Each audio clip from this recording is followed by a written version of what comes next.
Kuki na Jiri Moreh gumna thamningli. Mamang sahi me ahumdagi hauduna thogliba hingsa yawba irang asina Kuki Khutlai paibasingna Jiri bamda atara kham laitana landaraliba asi Manipur gi lifeline oiriba highway sing amadi oirakadoriba railway sing Kuki singna paisinaba honnabani haina source amana haire. Source asina hai Jiri bam district asi railway lambi amadi Tamenglong district ki khongsang phawba mapung phana railway chathok chasin yarabani loinana lengang nasu Imphal yoraba matung Moreh phawba railway gi lambi thamnaba pandam thamlibani. Amaromda Senapati district ta Asian highways ki gateway oibaga loinana Moreh gi damak palen fawraga bypass oina leigadabani highway asida Kuki singna namna taba mafam sing kangpokpi yauna tongan tongarba mafam khudaduna leiribani Jiri bam asi Manipur gi railway amadi highway gi mayamna maru oiba mafam ama oiri haina palladuna kariguma mafam asi Kuki singna khudum chanba ngamlabadi makhoida yamna khudongchaba oigani haibagi wakhalda district asida achana kham leitana maitai khun singda Khutlai paibasingna landabagi thabok chathabani haina source asina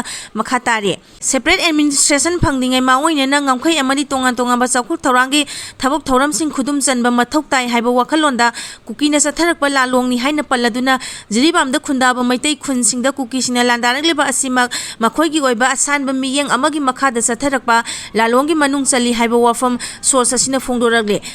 Thokliba irang asida Moreh da khundaramba maitai sing Kuki singna tanthokhraba matung Moreh da Kuki furup khaktamak laihorabani amadi Jiri bam da su thong asiga samanaba thabak chathanaba honari haina palladuna Kuki singna makha maikaida Churachampur amadi Ferzol khudum chanduna lairibani haiba wafam phongdoragle source asina hai maruiba highway singi chathok chasin oiriba mafam sing Kuki furup singna control tawduna lairi makhoina hojik fawa control tawba ngamdriba mafam singchu control tawnaba honari Kuki singna naga sagate haiba wafam palladuna handakta pangthokiba Lok Sabha mikhalda Naga People's Front NPF ki mirep ta Kuki singna sagotkidabani haina palladuna Naga singi oiba tokhaiba political aspiration amalai Kuki singna afawam bakhardi Khutlai sing sijinaduna landaba amadi nauna hogolagliba naha sidra train tobagi thabak chathai haiba wafam source asina makhata na phongdoragle panba yabadi irang asina hek hobadagi Jiri bam district ta district asida laiba tongan tongan ba furuk ki miyoi singna saruk yaduna peace committee semlaba matung irang thoklaba matung sahi ama henna Jiri bam district ta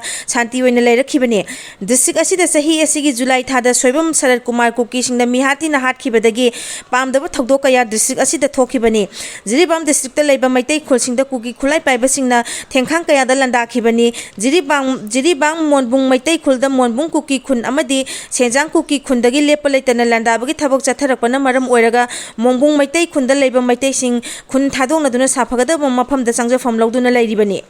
Anglo Kuki War gi centenary gate mai thakide Upendra Dwivedi Myanmar da irang thokpana Khutlai paidaba Myanmar macha kayamrum India da changsilai Manipur da kangluk ki irang thokhibagi hawrokfam oikhiba Anglo Kuki War centenary gate mai tharamle haibadu aranbani centenary gate mai thakiba laite haina Indian Army gi chief Upendra Dwivedi na phongdokre Manipur da sahi amaga tha tare lomgi matam asida chatharagliba irang asigi matangda first post na lawba interview amada General Upendra Dwivedi na haiki Manipur da aranba wafam sin sandongna badagi lanpham ama oire asigumba aranba wafam sing asi thinglaba khakta da Manipur da ingtapa hanjilakane mahangna makhata na hai Manipur da hausi oriba phibam asi ingtha tapthaba phibam puraknaba amasung miyangi marakta amaga thajanaba hanjilangnaba army gi maikaidagi angamba thakta honari Anglo Kuki War centenary gate mai thare haiduna aranba pau sandorakpadagi mamang chahi me ahumdagi Manipur da irang asi hawrakhibani adubu ground report thirubadadi gate adu mai thakiba nate haiba chapchawa khangba ngamle masimaktana state asida thogliba achoba violence asi ohelakhibra haiba makti chapchana khangba ngamdre Nongmai lakhibana maram oiraga Manipur gi tongan tongama mafam ayambada Khutlai painari haibasi khara makai chummi adum oina maglakhiba Khutlai cha da kun manga romdi haju phawbada lokhatpa ngamle masida natana local met Khutlai kaya su phagatpa ngamle Manipur gi fibam haujikti khara makai sapharaklabani adubu miyam da mipaibadi adumak leiri mari leneba singna leptana honabadagi Manipur gi isu asida miyoi lising hum furom hena lanjenaramba adunga sidi mayumda hanjinnabadagi miyoi lising ni furom da hanthaba ngamle mahana makhata aduna hai Indian Army amadi Assam Rifles ki kalam 126 lom state asida thajinduna Manipur gi hanna leiriba state holder singa khusamnaduna ingtapa phibam hanjilangna honari kaithar roba khunai amagi phibam fagat hanbada matam changani aran ꯑꯔꯥꯟꯕ ꯋꯥꯐꯝꯁꯤꯡ ꯁꯟꯗꯣꯛꯄ ꯊꯤꯡꯂꯕ ꯈꯛꯇꯗ ꯃꯅꯤꯄꯨꯔꯗ ꯏꯪꯊ ꯇꯞꯊꯕ ꯐꯤꯚꯝ ꯂꯥꯟꯖꯤꯜꯍꯟꯕ ꯉꯝꯒꯅꯤ ꯃꯅꯤꯄꯨꯔ ꯉꯁꯤꯗꯤ ꯋꯥꯐꯝ ꯀꯌꯥꯗ ꯍꯧꯅꯕꯒꯤ ꯂꯥꯟꯐꯝ ꯑꯣꯏꯗꯨꯅ ꯂꯩꯔꯤ ꯗ꯭ꯔꯣꯟꯗꯒꯤ ꯕꯣꯝ ꯊꯥꯗꯕ ꯑꯃꯗꯤ ꯈꯨꯟꯅꯥꯏꯒꯤ ꯃꯥꯌꯣꯛꯇ ꯂꯩꯕ ꯃꯤꯑꯣꯏ 900 ꯂꯣꯝ ꯆꯪꯁꯤꯟꯈ꯭ꯔꯦ ꯍꯥꯏꯕ ꯋꯥꯐꯝ ꯑꯔꯥꯟꯕꯅꯤ ꯃꯅꯤꯄꯨꯔꯤ ꯄꯨꯋꯥꯔꯤ ꯄꯥꯔꯨꯔꯕꯗꯤ ꯏꯁꯨ ꯑꯁꯤ ꯑꯔꯨꯕ ꯀꯌꯥ ꯂꯩ ꯍꯥꯟꯅ ꯃꯃꯥꯡꯗ ꯈꯨꯡꯒꯪꯒꯤ ꯊꯥꯛꯇ ꯂꯩꯔꯝꯕ ꯈꯨꯠꯂꯥꯏ ꯄꯥꯏꯕ ꯀꯥꯡꯕꯨꯁꯤꯡ ꯂꯩꯕꯥꯛ ꯑꯁꯤꯒꯤ ꯃꯄꯥꯟꯗꯒꯤ ꯁꯧꯒꯠꯂꯝꯃꯤ ꯍꯥꯏꯕ ꯋꯥꯐꯝ ꯂꯩ ꯉꯁꯤꯅ ꯑꯃꯨꯛ ꯑꯇꯣꯞꯄ ꯀꯥꯡꯂꯨꯞ ꯑꯃꯗ ꯃꯔꯥꯟ ꯁꯤꯗꯨꯅ ꯂꯥꯛꯂꯤ ꯃ꯭ꯌꯥꯟꯃꯥꯔꯗ ꯍꯧꯖꯤꯛ ꯊꯣꯛꯂꯤꯕ ꯏꯔꯥꯡ ꯑꯁꯤꯅ ꯃꯔꯝ ꯑꯣꯏꯔꯒ ꯃꯤꯑꯣꯏ ꯀꯌꯥ ꯂꯥꯟꯖꯦꯟꯅꯔꯤ ꯃꯁꯤꯅ ꯏꯪ ꯇꯞꯄ ꯑꯃꯗꯤ ꯃꯈꯣꯏꯒꯤ ꯆꯪꯖꯐꯝ ꯂꯧꯅꯕ ꯃꯐꯝꯁꯤꯡ ꯊꯤꯔꯛꯄꯗ ꯂꯝꯗꯝ ꯑꯁꯤꯗ ꯆꯪꯁꯤꯜꯂꯛꯄꯅꯤ ꯍꯥꯏꯈꯤ ꯃꯁꯤꯒꯤꯗꯃꯛ ꯈꯨꯠꯂꯥꯏ ꯌꯥꯎꯗꯕ ꯃ꯭ꯌꯥꯟꯃꯥꯔꯒꯤ ꯃꯤꯌꯥꯝ ꯃꯤꯖꯣꯔꯥꯝ ꯑꯃꯗꯤ ꯃꯅꯤꯄꯨꯔꯗ ꯆꯪꯂꯛꯇꯨꯅ ꯆꯪꯖꯐꯝ ꯂꯧꯔꯤ ꯏꯟꯗꯤꯌꯥꯅ ꯉꯝꯂꯤꯕ ꯃꯈꯩ ꯆꯪꯖꯔꯛꯂꯤꯕ ꯃꯤꯑꯣꯏꯁꯤꯡ ꯑꯁꯤꯒꯤ ꯂꯩꯐꯝ ꯆꯥꯐꯝ ꯄꯤꯕ ꯇꯥꯕꯅꯤ ꯍꯥꯏꯅꯁꯨ ꯂꯥꯟꯃꯤꯒꯤ ꯂꯨꯆꯤꯡꯕ ꯑꯗꯨꯅ ꯃꯈꯥ ꯇꯥꯈꯤ